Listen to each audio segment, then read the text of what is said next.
Good morning. That was really sad. It's still day one. Come on, good morning. Good morning! Thank you, Suse. So glad to have you all here. It's so exciting to be in Europe again. We have chosen a new location for those of you that have been coming for several years. We are not in Basel this year. There was a steady stream of us showing up in Basel. I think people thought we were gonna officially decamp to Switzerland. But we were so happy to be here in the Netherlands. And thank you all for joining us. So today is day one of a couple of days. We're gonna all get to spend time together, and I'm super excited about it. Today we have an amazing lineup of speakers and a few demos. And I am super excited to share the stage with an amazing roster of people. But first, I'm going to do a little bit of a monologue. This is a caterpillar. And you may be asking yourself, why is Abby showing me a picture of a caterpillar at a cloud conference? Well, a caterpillar is emblematic of something that I've spent a lot of time thinking about over the last couple of years: transformation. See, a caterpillar weaves a cocoon, disappears for a few weeks, and then emerges as a butterfly, transformed. It's magic, right? But now, how about something completely different? This is a whitewater kayaker. She's always alert, always in motion, always trying to figure out how to move forward. The waters around her are constantly shifting. She must react to the forces in the moment, one moment at a time. This isn't magic, it's mastery.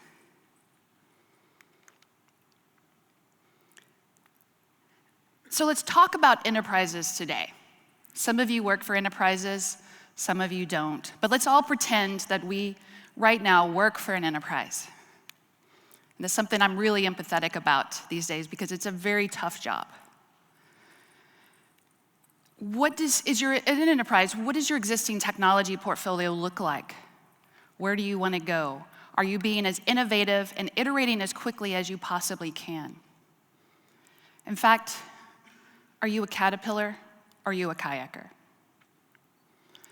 Because if you listen to the language around digital transformation today, we in the enterprise, we're weaving our cocoons, we're gonna disappear for a few months, and then we're gonna emerge transformed.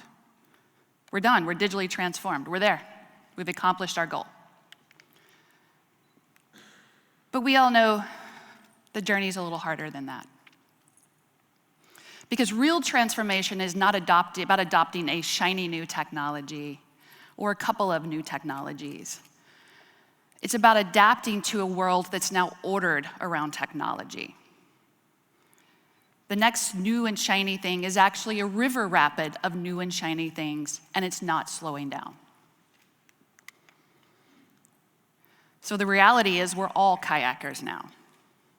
The waters are going to keep shifting around us and changing, and we're going to have to figure out how to navigate those rapids.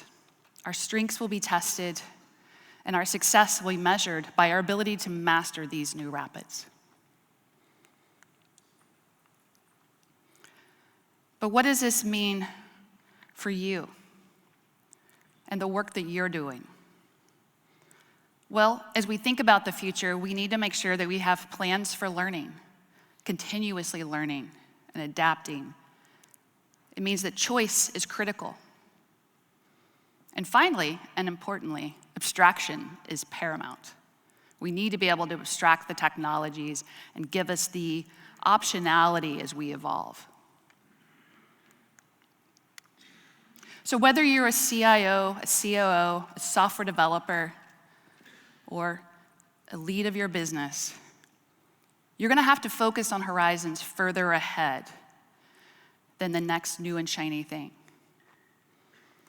Because in order for it to be successful, We need systems in place that allow for our organizations to take advantage of these new tools and technologies as they come up, ultimately making your business better. Because the pace of change is accelerating. Everything is accelerating. I believe today, organizations are forced to reckon with this change. There's a river rapid of change ahead, and there's no getting out of this boat. We're just gonna have to learn how to master the rapids. So today, 69% of IT decision makers say that digital transformation is extremely important. And that number continues to grow. From my unique vantage point, I predict that organizations that can adapt to this pace of change, not just the one-time change, but adapt to this pace, those are the companies that will win. In other words, we need better kayakers. You see where I'm going with this now? Yeah. But what does it mean to be a better kayaker? Well, in order to think about that, let's revisit the original intent of digital transformation before it became a buzzword or something we all rolled our eyes at. The core ideals of digital transformation were we would like as a company to be more responsive to changing customer needs, changing technologies, changes in the market. We'd like to be able to fail faster. And finally, we'd like to be able to iterate and innovate more. And to do that, we need to build for the future with plans for learning, systems for choice, and we can do that in a very powerful way because we can abstract away the complexity of having to make that one choice that you're going to spend the rest of your life with. And so when we talk about digital transformation, what we're talking about actually is just software as strategy. And this all hinges on one thing: developers. So at Cloud Foundry, our vision has continued to be, how do we continuously build for the future? To ensure that all of our community members, our users, the people within the Cloud Foundry community are able to build viable businesses for the long term. In short, we want you to be better kayakers. We want you to build for the future. But to do that, we must adapt to change faster, embrace multi-platform, and most importantly, engage in open source, because we're at an open source conference.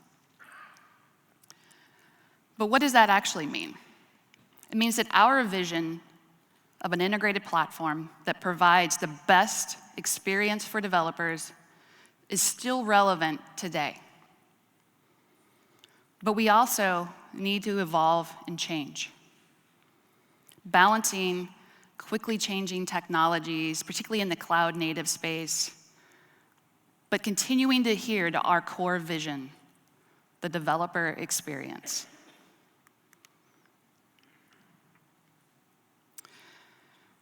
So we've always been evolving at Cloud Foundry for many years. Arena and Quarks represent just the latest in that evolution. The market is catching up with our relentless focus on the developer experience. I don't know if you've noticed that, but developers are super important to everyone these days. The Kubernetes community is reaching out and asking for our help on the developer experience, and it's time for us to answer that call. In fact, today, most users and most of you are running a variety of technologies. New stuff is going to continue to come along. Regardless of what comes next, though, our North Star is still going to continue to be to provide the best developer experience, irrespective of the platform and the technology.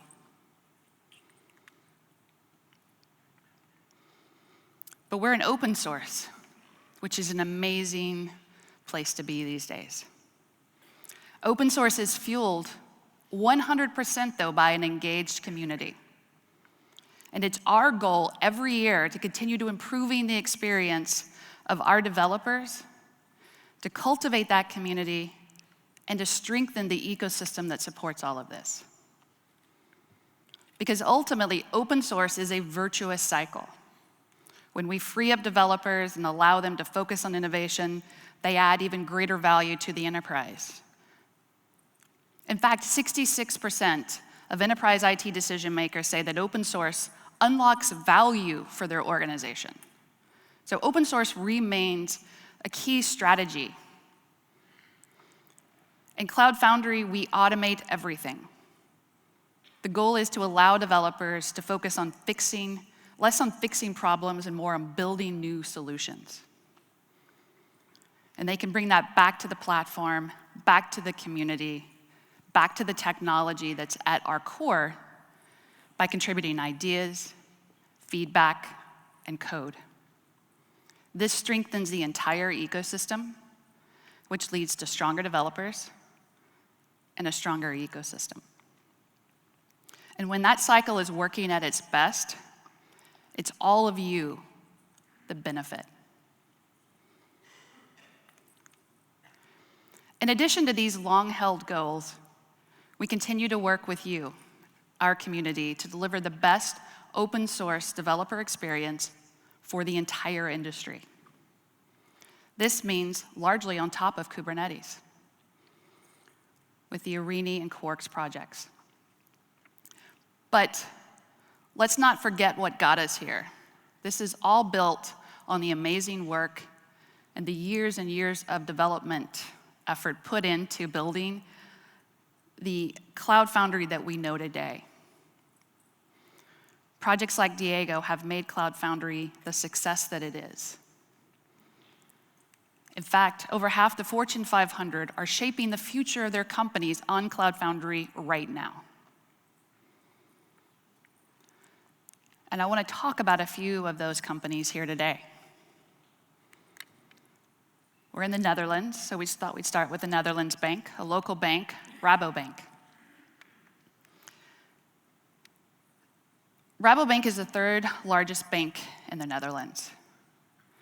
They've been running Cloud Foundry for many years now. For them, they've been able to scale up to 300 teams, something their previous platform couldn't handle. But most importantly, all of this is managed by 2 people. And they've been able to scale up to 900 application instances.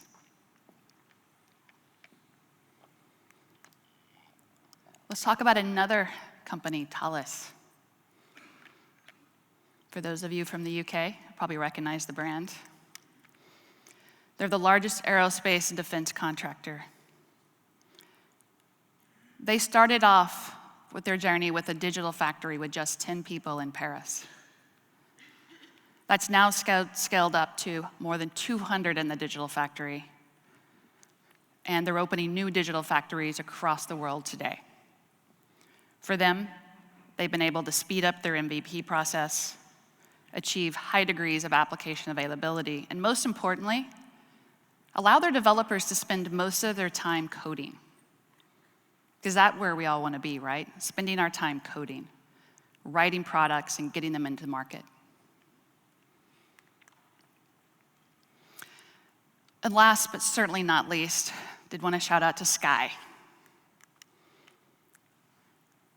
a UK-based media and telecom provider that I believe we're all familiar with, even in the US.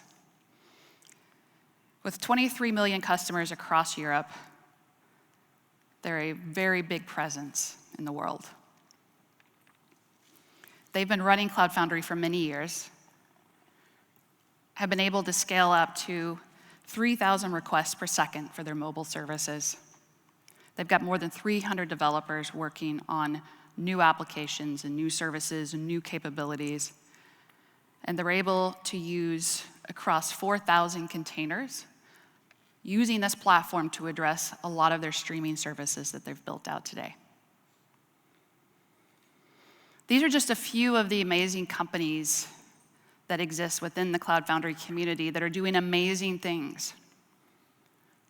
Not because Cloud Foundry is an amazing technology, because it is, but because they're able to leverage that to achieve the real outcome, which is developing new applications, innovating and iterating quickly, getting those ideas into market.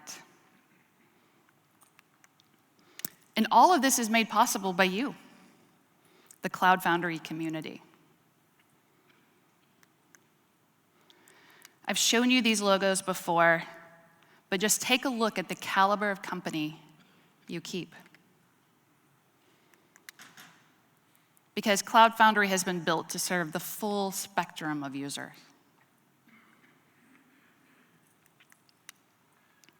And I'm sharing this story with you today, and the analogy about the kayakers and the caterpillars, because my goal is to have you even more engaged as a member of this powerful community. Because I'm up here, and we all exist to make you better kayakers. Mastering this skill can be difficult. It's not an easy journey, but it's rewarding. And I'm right there with you, part kayak instructor, part co-kayaker, part better kayak. But the open source world continues to change. If you notice the theme of this event, Build for the Future. We need to embrace change as a community. And as I often say, change is hard, but it can be really rewarding at the end. And to the developers in this community, many of you I see here today, many of you longtime contributors, thank you. Thank you for making Cloud Foundry all that it is today.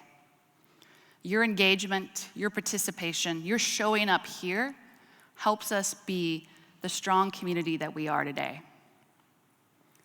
And for those of you that are trying to figure out, how can I participate more? How do I get more engaged? You can contribute. Yes, that means code, but also time, ideas, feedback. Every single one of those things are deeply important to both how Cloud Foundry continues to evolve as a technology, but then also how we as a community continuously grow and evolve. Anyone who's learned to master the rush of the rapids will let you know it's kind of addicting. They can't wait to get back in. And that's what I want for you. I want you and your organization to be able to outmaneuver the competition, to experience what you've never seen before, to build for the future, but most importantly, have fun.